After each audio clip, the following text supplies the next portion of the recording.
Welcome to the Top 10 Gardener with Master Gardener Ken Lain. Gardening can be challenging, but with Ken's tips, tricks, and top 10 advice, you'll reap huge rewards. Now, welcome your garden host, Ken Lain. So we are into, I just mentioned, all the leaves have dropped off of virtually most of my plants. I've got a few bean pods left on, a few like desert willows, mimosas, or silk tassel trees, but basically it's just bare sticks. This is when your evergreens take center stage. Oh my gosh. If you don't have enough evergreens planted out there, this is the time to add some more. You'll get a feel for it. Do I feel naked? Do I feel like I want to walk out there? Can I just enjoy the fragrance of some fresh boughs coming indoors? Can I enjoy a holly by the front door? Can I, my magnolias are spectacular. I mean, they're not blooming. So they had white flowers on them. They're about, 10 years old. They're standing maybe 15 feet tall. This is traditional Southern magnolia. There's a hardy variety that grows here at this elevation, the Central Highlands, the Sedona, Camp Verde, Prescott Valley, Mayer, Prescott, of course, Skull Valley, Yarnell, those areas. It grows out here. So it grows to this altitude. It's called an Alta, A-L-T-A, magnolia. It's a dwarfed version of the Southern magnolia. This is the traditional big evergreen leaf. It's got green on one side, kind of a lighter color on the backside. Got this beautiful, big, fragrant flower in the growing season. Not now, but it's fragrant. It's beautiful. It's what you're thinking of when you think of Southern magnolia, but it's hardier. It goes down to colder climates. So I've gone down to 0 degrees with this tree twice, and they still look fantastic. So I think they're a zone 5 or 6, something like that. So that's tough. Those are plants that can go down to about 0 degrees. And they are taking center stage in my gardens right now because there's so much green in the yard. You just don't notice them as much until they bloom. Once they start blooming, you go, whoa, that's pretty cool. My pine trees, they are center stage. Junipers, center stage. They just look fantastic. By the front door, I've got English ivy. I've got it trained it's in a pot, got it trained on a structure. So it takes on the shape of that structure, but then I put lights in it. It just looks festive. The hollies have bows in them. They just look festive. They just look like holly. You just want to add it just says holiday cheer. And it's just Merry Christmas to everyone. Happy holidays. It just says, I just love being here in the outdoors. Now, these are plants that like being outdoors. They like being planted now. They like everything about winter. This is when they shine. And so if you're thinking about a new Arizona Cypress, I just talked to a neighbor.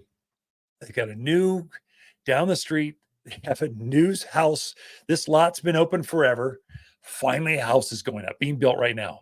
So you can see that the roof just went on, and you can just tell their back patio. They're looking at vistas of Granite Mountain. And all of a sudden, they are exposed. Every time they're out there watching the sunset, their neighbors are going to be watching with them. So they're going to, again, what do I do? Well, we need some Arizona Cypress out there. Let's plant them now. Get them in as soon as you can. I mean, we're talking by the end of the year. Put those things in so they can root out some, and so they'll flush new growth next spring. So they'll double down in size. If you wait to plant till spring, you're just going to be stuck with that size it's going to take an extra year for them to grow and fill in and block that neighbor, which is, I'm sure, going to be a great neighbor. Just, you don't want to see your neighbors all the time, especially when you're out there watching a sunset, sunrise, or watching the hummingbirds go. You kind of want this private, secret garden, much less when you're out in the pool or the hot tub. You truly want some privacy. It's just so it's you. So those are things that are good. The things that really kind of look good for the holidays, I'd call them out in order of popularity. Colorado Spruce, #1 seller for the holidays, because they just have this perfect Christmas tree kind of shape. They just scream, I'm a Christmas tree. I grow out here at the elevation. Colorado Spruce grows everywhere in the hilltops throughout Arizona. It's a native. It adapts really well here. So that's #1, with that perfect Christmas tree shape. And there's several varieties. There's a Fed Albert spruce. a Baccarat spruce. There's baby blue spruce. If they got the word spruce, you know it's a good plant for here, because the native cousin of that, Colorado variety, actually it grows on the ridge lines. You're going to see, if you go up in the hills, you're going to run across an evergreen that looks like a Colorado spruce. That's what it is. It's cousins of that. The next one would be Deodar Cedar. This guy's a monster. It grows fast, it grows big, and it needs real estate, a lot of property. It grows as big as a house when it's up to size. So it's 60 foot by 25 foot wide. And the reason it's most popular, it's got this layered, it's got more of a casual native look. It's not native. Actually, it's native from the Middle East, Lebanon, that area. It's where it comes from originally, but what did they call it in the Old Testament? The tree of Lebanon. That's Deodar Cedar. That's the same plant. Back in the day, it was 200 foot, and eventually they'll get that big. But right now, the 50, 60-year-olds that were planted about that long ago, they seem to be trending about 60 feet tall, 25 feet wide. So they grow fast. So you can get a lot of plant for the money. They just fill in quickly for you. But Deodar Cedar, good choice. Looks like a Christmas tree, but with a soft, kind of a wandering top to it. Just kind of so soft, it grows so fast. Next would be Arizona Cypress. It's a native. Arizona Cypress looks kind of like a juniper, but it has a more silver color to it. So it has more of it doesn't have that yellow hue, and it doesn't cause the allergies that junipers do. So it's got a very fast growing. It's probably the fastest. It's right up there with Deodar Cedar, but it only gets up to 25 feet by about 12 feet wide. So it's more consistent with, I want to block a neighbor. And that's what I was recommending for this one friend, going, hey, you should do Arizona Cypress. Man, put one right where it's going to get and stagger them, put them in a triangular shape. Let me spot them for you, and they'll be gone by next spring. And they will be, because you're going to fill in and go fast. They don't quite have a Christmas tree look. It's got more of a juniper kind of look, but they can be. They're pretty. They have an Arizona look to them because they're from here for us. So you know they're going to adapt. Get them up to size. Don't have to care for them anymore because they naturalize so easy. So Arizona Cypress. Of course, juniper. I use junipers for myself. Now everyone goes, I've got allergies. I'm going, yeah, but you're planting the wrong one. The female junipers don't cause allergies. It's the males. The males put on the pollen. The females put on the berries. So the females are not your issue. It's all the guys in the juniper family. They cause all the allergy issues. And so I love the size, consistent growth, and easy care. They don't get bugs. They don't have problems. You can neglect them. They still grow. Junipers, we're living in the largest juniper forest in the country right here. So you know they're going to do well. So I use Spartan junipers because they're about 15 by 6 foot wide. They're consistent. So I stagger them out to block my neighbors. A Wichita Blue. It's a silver blue color, stunning color. Again, 15 by about 6 foot wide. So pick your color. You want a blonde? You want a brunette? Which color you like? Because they're both the same.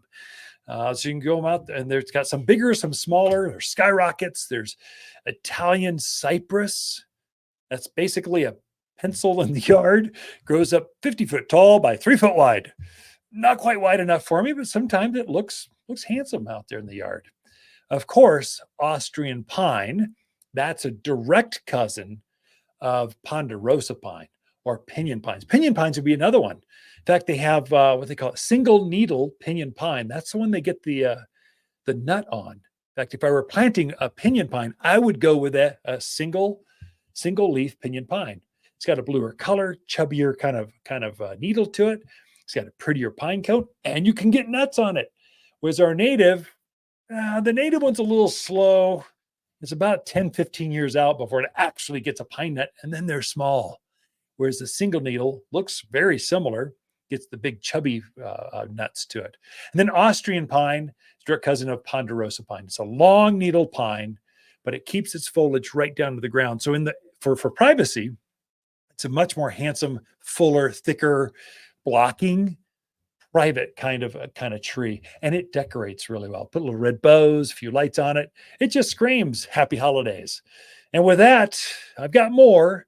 They're all here at the garden center. Walk around, take a look. You'll see what they look like in winter. But we got more in store for you. Let me take a quick break, pay a couple bills. We'll be right back after this. Look, if your wife, mom, or dad wants an ugly sweater for Christmas, get them a sweater, not some piece of plastic. But if someone you truly care about loves their garden, a gift card to Waters makes perfect sense. Next spring, she can pick exactly what she was hoping.